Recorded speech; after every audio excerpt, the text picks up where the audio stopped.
अब ब्रह्मा जी यहाँ पर जो महत्वपूर्ण रचना है जिससे संसार बड़ा वो करते हैं, ठाकुर जी का ध्यान करते हैं अपने दाहिने हिस्से से, वो एक पुरुष की रचना करते हैं, स्वयंभू मनु नामक पुरुष की, बाएं हिस्से से स्त्री की रचना करते हैं, शतरूपा नामक स्त्री की। दोनों से कहते हैं जाकर संसार को आगे बढ़ाओ। उनसे 2 पुत्र 3 पुत्रियां होती हैं। पुत्रियों का नाम होता है देहूति, प्रस्तुति, आहुति, और 2 पुत्र होते हैं उत्तानपाद और प्रियव्रत। उत्तानपाद को कुछ समय बाद जब वो बड़ा हो जाता है तो उसे राज सिंहासन दिया जाता है। उत्तानपाद का विवाह होता है सुनीति नामक कन्या से, पर कोई संतान नहीं होती। संतान नहीं होती तो महाराज परवंश को आगे बढ़ाना है, और राजाओं के 2-3 विवाह होते थे, तो उनका दूसरा विवाह किया सुरुचि नामक कन्या से। अब जो सुरुचि कन्या थी वो अत्यंत सुंदर थी, इतनी सुंदर कि उसकी सुंदरता के आगे राजा सब कुछ भूल जाए, सब कुछ। तो महाराज अब सुरुचि से विवाह हुआ। कभी कभी वो सुनीति से मिलने जाया करते।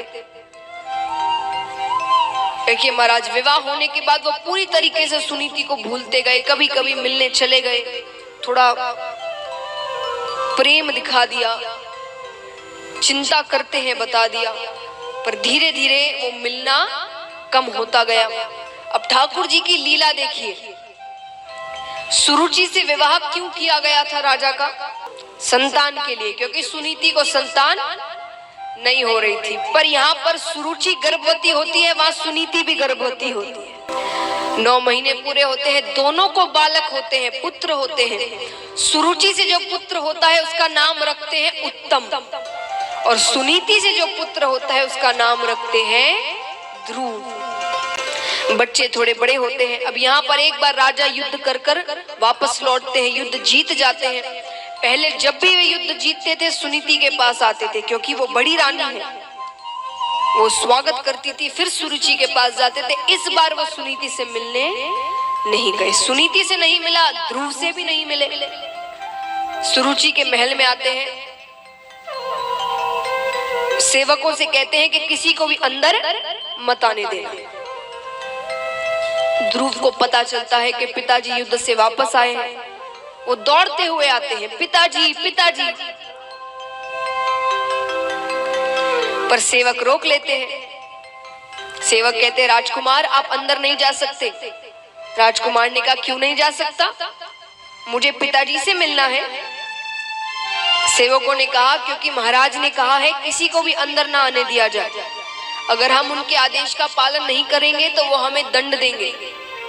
ध्रुव ने कहा मेरे आदेश का पालन नहीं करोगे तो मैं तुम्हें दंड नहीं दूंगा। अरे महाराज के दंड से तो तुम्हें मैं बचा सकता हूं, लेकिन मेरे दंड से तुम्हें कोई नहीं बचा सकता। सेवक अंदर जाने देते हैं, वो दौड़ते हुए जाते हैं और राजा की गोद में जाकर बैठ जाते हैं। अब राजा भी गोद में बिठा लेते हैं, तो पिता ही प्रेम तो करते हैं पुत्र से। अब कुछ देर तक तो सुरुचि देखती है, उसे अच्छा नहीं लग रहा कि उत्तम नीचे बैठा है और ध्रुव गोद में बैठा हुआ है। कुछ देर देखती है, फिर हाथ पकड़कर ध्रुव को नीचे उतार देती है। ध्रुव जी खड़े होते हैं, यहाँ पर राजा भी खड़े होते हैं, पर सुरुचि को देखकर वापस बैठ जाते हैं। ध्रुव जी अपने पिता को देखते हैं, पिता से कहते हैं पिताजी आप इतने बदल गए, विश्वास ही नहीं होता। पहले आप जब भी युद्ध से वापस लौटते थे पहले माता के पास आते थे, इस बार आप उससे मिलने भी नहीं आए। सुरुचि कहती है महाराज से क्या पूछता है, अपनी माँ से जाकर पूछ। ध्रुव जी ने कहा आप भी तो माता है, आप ही बता दीजिए पिताजी ने ऐसा क्यों कहा, क्यों किया। माता ने कहा तो सुनो, अब तुम्हारी माता का वो स्थान नहीं रहा। तुम्हारी माता का स्थान अब महारानी नहीं रहा, वो दासी बन गई है, और दासी के पास कभी महाराज थोड़ी जाते हैं। ध्रुव जी ने कहा मेरी माता दासी नहीं है, वो इस महल की महारानी है, बड़ी महारानी है। सुरुचि ने कहा महारानी थी, अब वो स्थान मुझे दे दिया गया है और तुम्हारा स्थान उत्तम को दे दिया गया है। ध्रुव जी ने कहा उत्तम को जितना मिले मुझे उतनी ही खुशी होगी, पर मुझे बस पिताजी की गोद में बैठना है, मुझे उनकी गोद में बैठने दीजिए। सुरुचि ने कहा पिताजी की गोद में बैठना है तो जाकर भगवान विष्णु से कहो। और क्या कहोगे उनसे जाकर? ये कहना कि तुम्हें अगली बार मेरी कोख से जन्म दे, तभी तुम महाराज की गोद में बैठ सकते। अब चले जाओ यहाँ से। ध्रुव जी रोते रोते वहां से चले जाते हैं। अब ध्रुव जी अपनी माता के पास आते हैं, माता को सारी बात बताते हैं, बहुत रो रहे हैं, दुखी है। माता उन्हें मनाती है, पर जब नहीं मान रहे, काफी देर हो गई, तब माता ने झुंझला कर कहा अरे एक मनुष्य की गोद में बैठने के लिए इतना रो रहे हो? बैठना है तो भगवान विष्णु की गोद में जाकर बैठो। उस गोद में बैठ गए तो तुम्हें वहां से कोई नहीं उतार सकता। ध्रुव जी ने कहा सही कहा, छोटी माता भी कह रही थी कि अगर मुझे पिताजी की गोद में बैठना है तो भगवान विष्णु से कहना पड़ेगा। ये भगवान विष्णु कहाँ मिलेंगे? माता ने कहा उन्हें पाने के लिए बहुत कठोर तपस्या करनी पड़ती है। तुम अभी छोटे हो ना, जब थोड़े बड़े हो जाओगे तब मैं तुम्हें वन भेजूंगी तपस्या करने के लिए, तब भगवान विष्णु से मिलना। अभी सो जाओ। माता ध्रुव जी को सुला देती है। मध्य रात्रि के समय ध्रुव जी नींद से उठते हैं, माता सो रही है। अपने घर के मंदिर में जाते हैं, भगवान से प्रार्थना करते हैं कि मैं भगवान विष्णु की खोज में जा रहा हूं, मुझे अपने पास न देखकर मेरी माता व्याकुल हो उठेगी, उन्हें व्याकुल मत होने देना, उनका ध्यान रखना, मैं जल्दी लौट आऊंगा। ये कहकर वो घर से बाहर निकलकर वन की ओर जाते हैं, क्योंकि माता ने कहा क्या कि तुम जब बड़े हो जाओगे तो मैं तुम्हें वन भेजूंगी तपस्या करने। वो वन की ओर जाते हैं, वन में ढूंढ रहे हैं भगवान विष्णु को। अब ठाकुर जी भी जानते हैं कि छोटा सा बालक है, वन में घूम रहा है, सुरक्षित नहीं है। नारद जी को भेजते हैं भगवान, जाकर देखो वो क्यों घूम रहा है, कहाँ जा रहा है, क्या सहयोग चाहिए, क्या सहायता चाहिए उसे। नारद जी आते हैं। अब नारद जी आते ही क्या कहते हैं?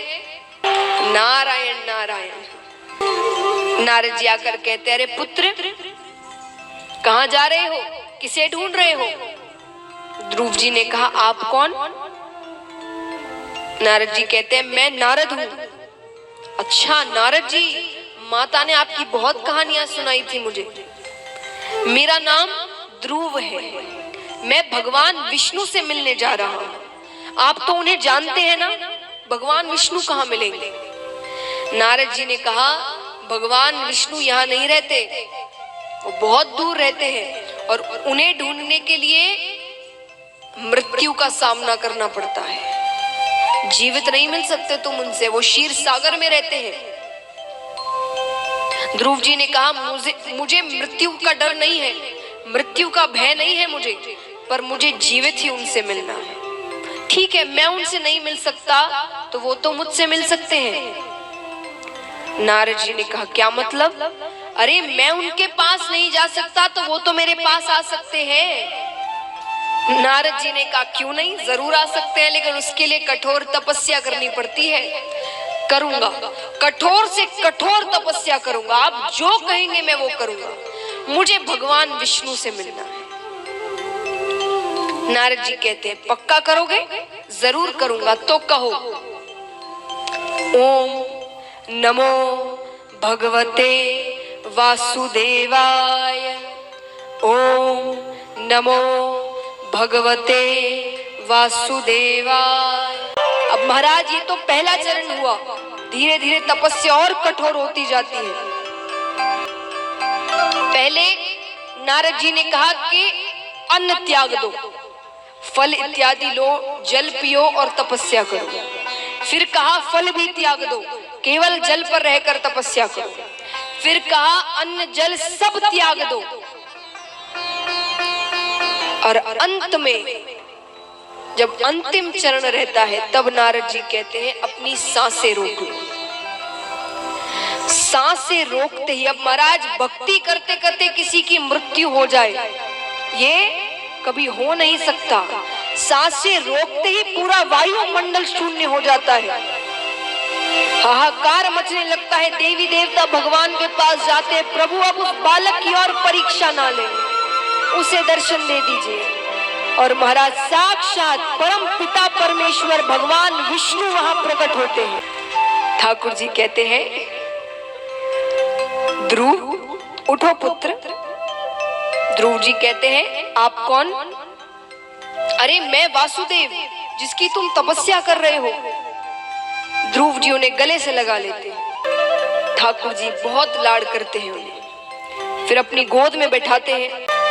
ठाकुर जी कहते कहो क्या पूछना चाहते हो, किस प्रश्न के लिए इतनी तपस्या कर रहे थे तुम?